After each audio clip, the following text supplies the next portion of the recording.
Alright, so this is what comes in the box. This is the XI series rods, and this is their full kit. Okay, this is the rod. Got a nice, beautiful green, like hunter green finish to it. Hey, so now that I got my rod in the mail, I'm going to start trying to build this rod. I've never done this before. All I'm doing is just going off the instructions that was given to me by the Hook and the Hackle. So when you go on their website, you just can go into rod building instructions, and it'll explain what to do. So the first step, it tells me I'm going to want to mark the spine of the rod. So what I'm told to do is I'm told to put it, they say put on your boot, but I think all they want me to do is to put it on a hard surface, and then you can kind of rotate and feel where it snaps into place. I don't know if you can see that I've got it on a hard, smooth surface. That's the table here. You can kind of see it snap into place, and it's already there. That's the spine. So it kind of wants to. You'll feel it when you start rotating it. It's almost like it's it's got a spot that snaps into place. So when you do that, you're going to want to measure it. So right. So once we find where that snaps into place, we're going to want to mark it. Okay. There it is. So I want to mark where the spine is. And actually, from what I read, the spine is on the back side. We're actually not even marking where the spine is, we're marking where the belly is. There. And there. Now I know roughly where the spine is. You're going to want to do that for each section. This is a 4-piece rod. They say this is a little easier to do with the 2. But there we go, I kind of felt it there. Alright, so now that I have my backbone found, we didn't actually find the backbone for the base. This is the end piece. This is a pretty stiff, and so it's real tough to find it. And I hear that it's possible to kind of break it if you're really pushing on it, just because it is it's a hollow wall for graphite. So here it doesn't really matter because this doesn't flex much anyway. So once you do that, once you find your backbone for the other pieces, we're going to go ahead and attach the handle. So the bottom part of the handle fits on real easy. It just kind of fits right over. But the cork does not. I've actually done a little bit of reaming on this already, but it's pretty tight, which is good. I want it tight, but that's about as far as I can get it down. And you're going to want this. I place a little mark. So when you put that on, you want to place a little mark to see where that basically ends up. And then when you do that, because this is going to fit right over top, like that. So you want to mark basically where this cork is going to end up. So you want to ream this down to fit on there. So I've done a little bit already. It didn't fit whatsoever. And I'm using a drill bit. So the drill bit obviously doesn't go all the way down. So you got to use 2 different drill bits, which is kind of good because then you've got the taper, because the rod tapers. You can use a bigger drill bit on this side, smaller on this side. So also you're going to want to try to drill out the walls of it differently, so you can kind of angle it like this to give it even more taper. So I'm going to go ahead and do a little more. There we go. You obviously want to make this as straight as possible.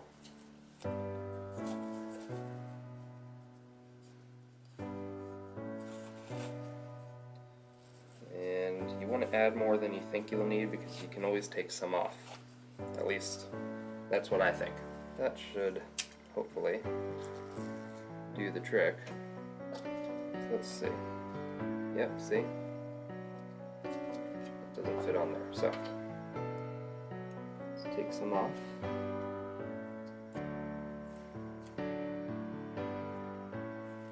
Let's do one whole turn. There we go. Boom. But I took off that measurement. One more. I want to see where to put the last bit of tape. Alright.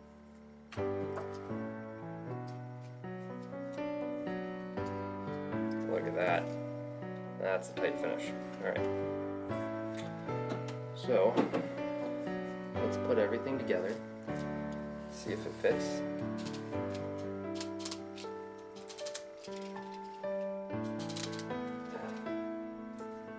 There we go. Okay, for this next step, you're going to need the Rod Dancer Ultimate Gel 15-minute epoxy of it. I want to get as much epoxy on this as possible. We'll always wipe more off, and that's why I've got a wet and dry paper towel. Don't know if I'll really need that. Just get everything out and ready for you, because you do not want to miss a step when you do this. So I've got everything I need here. Make sure everything's measured out before you start. This stuff is quite thick, huh? This is technically for one rod. So let's go ahead and mix up the whole thing. Use up all the epoxy that we can. These two epoxies, when they get together, that's how epoxy works. These types of epoxies, there's a reactor, there's like a catalyst that will harden the other one. So, since we know where we're going with the top part, you can always wipe some off, but you know, why get this all over your beautiful rod if you don't need to? So you only want to try to get it in the parts that you are trying to cover. So you want all this on the blank. Try to cover every inch of the blank. Hopefully I'm doing this right. Okay.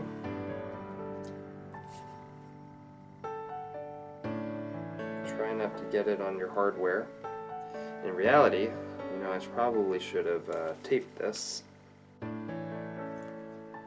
No.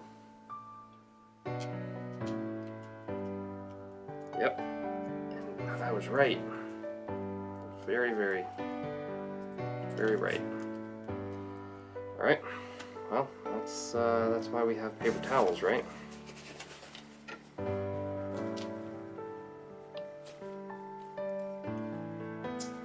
Shoot, and it went up under where the rod seat's gonna have to be, so that's not good. I gotta clear that out. That's probably why it came with toothpicks. There we go. Look at that. So, now that's on there, you're gonna wanna let this sit for, before you do anything else, you want this to sit for a good 24 hours. You are done a step. You've got your handle on, and it's starting to really look like a fly rod. You know, this is really not as difficult as I thought it would be. Little mess up there with the epoxy. Probably should have had a little more ready and taped up better. But reality, for the first one, I mean, this still is not going to look bad at all. I think this is going to come out looking really, really, really good. So after I did the video, I did a little research and realized that when I bore this out, when I reamed this out, I used a drill bit, and it's because what I had. I didn't have a file for it. And then I started reading a little bit into it, because it did take a while for me to actually ream that out with the drill bit. And I found some people said to use a rat tail file.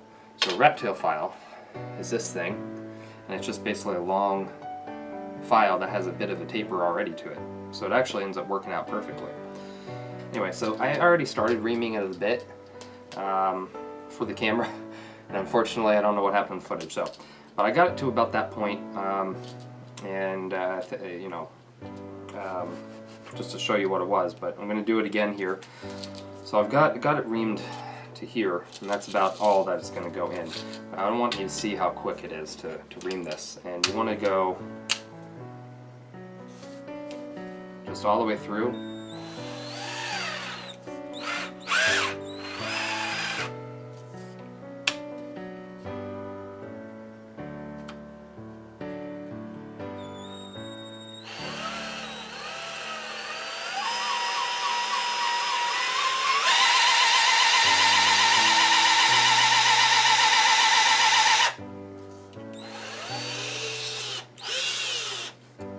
Okay.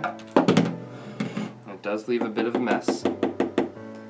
So, if you're lucky like me and have a great wife that doesn't mind a little bit of sawdust, then good for you. Otherwise, put a tarp down if you're going to do this, or do it in the garage or something. But you can see how quick that was. I mean, that's already down. Maybe one more ream or two, and it would be right on. That's it. It's a lot quicker. Get it yourself a rat tail file. They're, I think, like $5. Alright, so now we're gonna go ahead and add our eyelets. And I've got a little checklist here. You can go on their website and they have this checklist of, or this guide, I guess, this graph of how to lay this out. These got multiple size guides, so let's go ahead and lay those out. That one's larger than this one. That one is the same size. Okay. So that's how they're going to be laid out. Alright, so on it says to add on the tip top first, because that's going to, so you can see here, the end of the rod, the graphite, comes to here, so that adds another, I mean, it really, you know, I talked to the guy that you know, I was asking a question about this because I started doing this and I wasn't quite sure, and he said, you know, in reality it doesn't really matter that quarter of an inch. It's not that important. So, you know, I mean, but he does recommend to add it on there. We're going to go from the tip top 4.5 inches. Okay, so 4.5 inches right here. So that's going to be where our next guide is. I'm going to go ahead and mark that. So we want to rotate around and roughly lay it out to where it's right where your mark is for the spine, as close as you can. And you just want to tape one side on, because what you're going to end up doing is you're going to want to wrap right up the eyelet. So you want to wrap, you know, this way, and then once that's wrapped, then you can pull the wrap your thread. Then you can pull off the tape and then wrap the other side in. So go ahead and put that back on. And you know what, we're going to do this. So 4.5, so the next one is 9.5. This is 4.5, so really we need to be 5 inches from that. Right on 5, there we go. Alright, grab the next eyelet. Roughly try to make it in line with the previous one. I'm going to wrap these on fairly tight. Where they stay on. Now that we're to the ferrule, let's go ahead and attach this on, because if you just put it on, measure to here, you know, this moves up into the rod, the butt. So 7 1/4. Okay. Pretty close to the ferrule, but I think that will be okay. Yeah, it's just close, but it's not right on it. So that leaves enough room to do a wrap and then do a, you know, and that's okay. So that'll. Okay, so this is my little makeshift rod building station here. So based on what it says on the website, it says to cut some notches in a box, so that way it can spin. You can see that it's able to spin pretty easily. Okay. It says to put your, pretty cool, ingenious idea actually, put the spool in a cup and then run the thread into the book, and you can adjust the, I guess, the pressure by either putting books on top or just putting it down further in the paper. and that'll adjust how fast this is coming out the other end.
Okay, now I'm ready to apply the epoxy. They said to put some tinfoil down. I guess it keeps somehow it from hardening as fast while it's on the tinfoil, so it gives you a little more time to apply it. But I'm just going to use the box here, I think, that I was using to wrap the guides.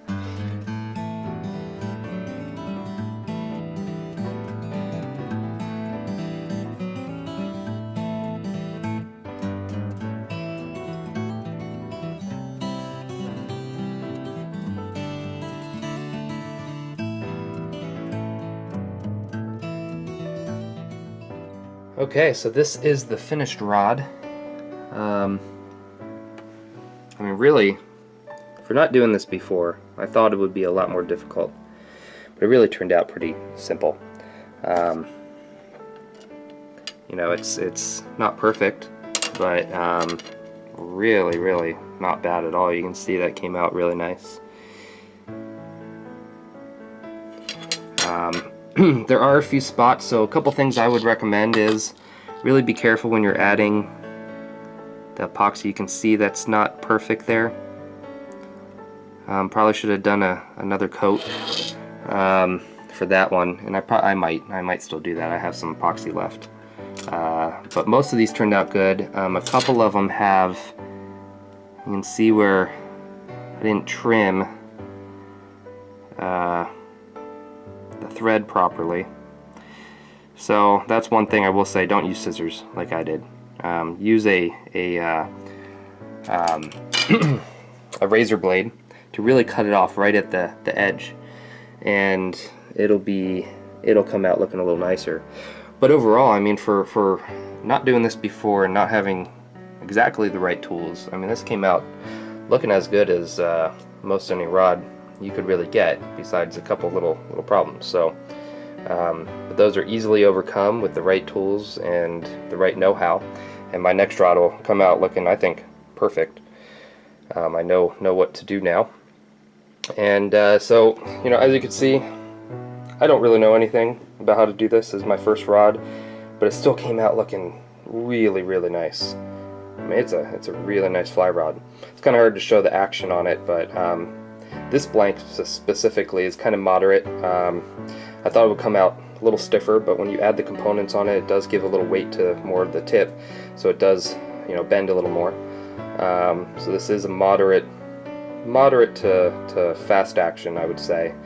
Blank, it's not super fast, which is good. I mean, this is going to be a really, really good rod, I think, for just, you know, everyday workhorse type of rod. And since it's one I built, it would be really nice to use this every type of, you know, every fishing expedition.